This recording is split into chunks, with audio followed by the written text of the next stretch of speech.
செம்மணி சிந்துப்பாத்தி மாகாணத்தின் வாசலில் நிற்கிறோம். இன்றைய தினம் இங்கே அகலப்படுகிற இடங்களிலே இருந்து 380வது என்பு தொகுதியும் கண்டெடுக்கப்பட்டிருக்கிறது. இலங்கையிலே மனித புதைகுழிகள் பல இடங்களிலே தற்போது அகன்று என்பு தொகுதிகள் கண்டெடுக்கப்பட்டிருக்கின்றன. இன்றையோடு இந்த இடத்திலே மிக கூடுதலான எண்ணிக்கையான என்பு தொகுதிகள் இந்த ஒரு இடத்திலே கண்டெடுக்கப்பட்டிருக்கிறது. இதற்கு முன்னர் மன்னார் சத்தோச வளாகத்திலே 376 வரைக்குமான என்பு தொகுதிகள் இருந்ததாக சொல்லப்படுகிறது. ஆகையினாலே இந்த ஒரு இடத்திலே இன்னமும் இதிலே ஆள்வதற்கு பல பிரதேசங்கள் இன்னமும் இருக்கின்றன. அப்படி இருந்தும் இந்த அகலப்பட்ட இடங்களிலேயே ஆகக்கூடிய எண்ணிக்கையான என்பு தொகுதிகள் கண்டெடுக்கப்பட்ட இடமாக இன்றைக்கு இந்த சிந்துப்பாத்தி மாகாணம் அடைந்திருக்கிறது. இங்கே எப்படியாக குடும்பமாக பலர் கொல்லப்பட்டு புதைக்கப்பட்டிருக்கிறார்கள் என்பது தெரிய வருகிறது. ஏனென்றால் வெறுமனே ஆண்கள் மட்டுமல்ல, பெண்கள், குழந்தைகள், பிள்ளைகள் என்பு தொகுதிகள் இங்கே எடுக்கப்பட்டிருக்கின்றன. ஆகவே இது சாதாரணமான ஒரு மனித புதைகுழி அல்ல, இது வேண்டுமென்றே புதைக்கப்பட்டவைகள் என்பது நிரூபணமாக இருக்கிறது. பல வருடங்களுக்கு முன்னர் 98ஆம் ஆண்டிலே ஒரு இராணுவ வீரன் இந்த இடத்திலே 300க்கும் 400க்கும் இடைப்பட்ட இவர்களுடைய உடல்கள் புதைக்கப்பட்டிருப்பதாக சொன்ன பிறகு ஓரிடத்திலே அந்த வீதிக்கு அந்த பகுதியிலே 15 என்பு தொகுதிகள் போல எடுக்கப்பட்டன. அது அப்பொழுது வெளிநாட்டுக்கு அனுப்பப்பட்டது, பரிசோதனைக்காக கிளாஸ்கோ பல்கலைக்கழகத்துக்கு அனுப்பப்பட்டிருந்தது. அதிலே 2 அடையாளம் காணப்பட்டது. இந்த விடயத்திலேயும் கூட சென்ற வருடம் உலகிலே இருக்கிற இந்த நிபுணத்துவம் வாய்ந்த கூடிய நிபுணத்துவம் உள்ள பல்கலைக்கழகங்கள் அல்லது பரிசோதனை கூடங்கள் அறிய தர வேண்டும் என்று நாங்கள் கேட்டிருந்தோம். அதற்கான உத்தரவுகளை நீதிமன்றம் கொடுத்திருந்தது. இந்த என்பு தொகுதிகளை கண்டெடுக்கிறது ஒரு விடயம், ஆனால் அதைவிட பிரதானமானது இது யாருடையது என்பதை அடையாளம் காண்பது. வெறுமனே எலும்பு கூட்டு தொகுதிகளை கண்டுபிடித்து விட்டால் அதோடு விடயம் நின்று விடாது. அது ஆரம்பம் மட்டும்தான்.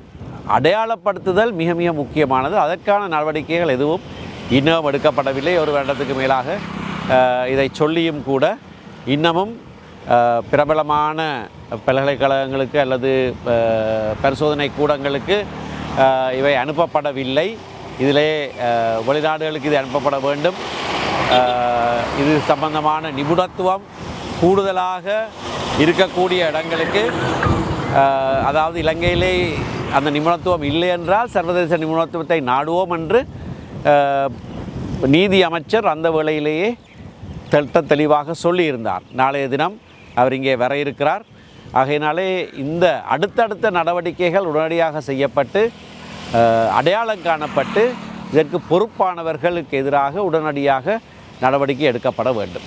எதிர்வரும் 18ஆம் தேதி 19ஆம் தேதி வெள்ளிக்கிழமை நார்வே வெளிவிவகார அமைச்சினுடைய பிரதி டெப்யூட்டி டைரக்டர் சவுத் ஏசியா மற்றது இலங்கை அலுவலகத்துக்கு பொறுப்பான அந்த அம்மையாருடன் சந்திப்பு இருக்கு. இதுல மிக முக்கியமாக செம்மணி மனித புதைகுழியை பற்றி தான் முன்வைக்கிறேன். என்றால் கடந்த ஒரு ஆண்டுக்கு முதல் நார்வேலிருந்து ஃபாரின் ஸ்டேட் செக்ரட்டரி, அதாவது அவங்க ஃபாரின் மினிஸ்டருக்கு சமனானது ஸ்டேட் செக்ரட்டரி இலங்கை விஜயத்தின் பொழுது நாங்கள் இந்த கௌரவ சுமந்திரனார்கள் நாங்கள் சந்திச்சிருந்தோம். அந்த மனித புதைக்குழிகள் சார்ந்த நேரத்தை இந்த அளவு இந்த 380 அளவு எடுத்து தோண்டி எடுக்கல. இருந்தாலும் இந்த மனித புதைக்குழிகளை தோண்டி அகழ்வு பணிகளை செய்து மனித எச்சங்கள் எடுக்கிறதுனூடாக அது அடுத்த கட்ட நகர்வுகள் செய்யலன்னா அதுல எந்த பெரிய விஷயமும் இல்லை. என்றால் ஏற்கனவே 96ஆம் ஆண்டு காலப்பகுதியில 98 காலப்பகுதியில இதே பிரதேசத்துல அகழ்வு பணிகள் செய்து கண்டெடுக்கப்பட்ட 15 எச்சங்கள் மனித எச்சங்கள் இப்பயும் ஸ்காட்லாந்து இருக்கு. அப்ப இலங்கை அரசாங்கம் ஒரு கடிதத்தின் மூலம் ஸ்காட்லாந்து அந்த பல்கலைக்கழகத்துக்கு ஒரு கடிதம் கொடுத்தால் அவங்க அந்த DNA பரிசோதனை செய்யலாம். இந்த 380 தொடங்குவது அந்த 15 தொடங்கலாம். அதை இப்ப உடனே நாளைக்கு நினைச்சாலும் செய்யலாம். அப்ப நார்வே அரசாங்கத்துக்கு அந்த விடயத்தை தாங்கள் பொறுப்படுத்தி செய்து தருமாறு ஒரு கோரிக்கை நான் முன்வைக்கிறதுக்கு இருக்கேன்னு வெளியிட்டிருந்தார் என்றால் அவர் வந்த நேரம் இது சம்பந்தமாக கேட்டவர். இலங்கையிலே தமிழ் மக்கள் மீது புரிந்த இனப்படுகொலையினுடைய அடையாளத்தையும் இலங்கைக்கான மிகப்பெரிய ஒரு அவமானத்தையும் சொல்லுகின்ற இடமாக செம்மணி மனித புதைகுழி அடையாளப்படுத்தப்பட்டிருக்கிறது. குறிப்பாக இந்த குறுகிய நாட்களுக்குள் கிட்டத்தட்ட 380 பேருடைய எண்புக்கூட்டு தொகுதிகள் கண்டெடுக்கப்பட்டிருப்பது இலங்கை வரலாற்றிலே அதிகூடிய மனித பேரவலம் நடந்ததும் தமிழ் மக்கள் மீது புரியப்பட்ட இனப்படுகொலைக்கான சாட்சியாகவும் இது அமைந்திருக்கிறது. சர்வதேச சமூகம் இந்த அவல நிலையையும் தமிழ் மக்கள் மீது புரியப்பட்ட இனப்படுகொலையையும் இனியாவது ஏற்றுக்கொள்ள வேண்டும் என்பதைத்தான் இந்த செம்மணி மனித எலும்புக்கூடுகள் பறைசாற்றுகின்றன. இன்னும் பல ஆயிரக்கணக்கானவருடைய எலும்புக்கூட்டு தொகுதிகள் வரக்கூடிய செய்திகளே வெளிவருகின்றன. ஆகவே உலகத்தினுடைய மனச்சாட்சியையும் உலகத்தினுடைய இதயத்தின் ஈரமான பகுதிகளையும் கிளறி விடுகின்ற, அதனை பரிசோதிக்கின்ற ஒரு களமாக கூட இந்த செம்மணி மனித புதைகுழிகள் வெளிப்படுத்தப்படுகின்றன.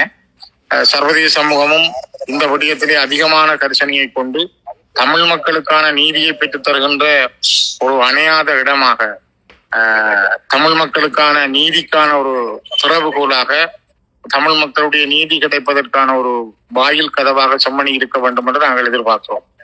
செம்மணி சிந்துபாத்தி புதைகுழி வழக்கு 3ஆம் கட்டத்தின் 27ஆம் நாள் இன்று அதிகாலை ஆரம்பிக்கப்பட்டு யாழ் நீதவான் எஸ் லெனின்குமார் அவர்கள் முன்னிலையில் அகழ்பணி ஆரம்பிக்கப்பட்டது.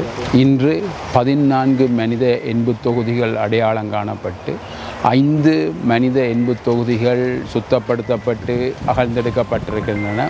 மொத்தமாக 362 மனித எச்சங்கள், மனித எண்பு தொகுதிகள் அடையாளப்படுத்தப்பட்டு நீதிமன்ற கட்டுக்காவலுக்கு எடுக்கப்பட்டு செல்லையா பிரணவன் சட்ட வைத்திய அதிகாரியிடம் பாரப்படுத்தப்பட்டிருக்கிறது. மொத்தமாக 380 மனித எச்சங்கள் இதுவரை அடையாளப்படுத்தப்பட்டிருக்கின்றன. இன்று எடுக்கப்பட்ட 5 மனித எண்பு தொகுதிகளில் ஒரு குழந்தையின் ஒன்றினுடையதும் சிறுவர் ஒருவருடைய மொத்தமாக 5 மனித எண்பு தொகுதிகள் எடுக்கப்பட்டிருக்கின்றன. அதே நேரம் கௌரவம் அன்று நாளை மறுதினம் 19ஆம் தேதி வெள்ளிக்கிழமை நீதி அமைச்சர் வருவதை உறுதிப்படுத்தி இருக்கின்றது. அதுக்கான விண்ணப்பம் செய்யப்பட்டதுக்கு அமைவாக அத்தோடு காணாப்போனோர் அலுவலக ஆணையாளர்களும் வர இருக்கின்றார்கள்.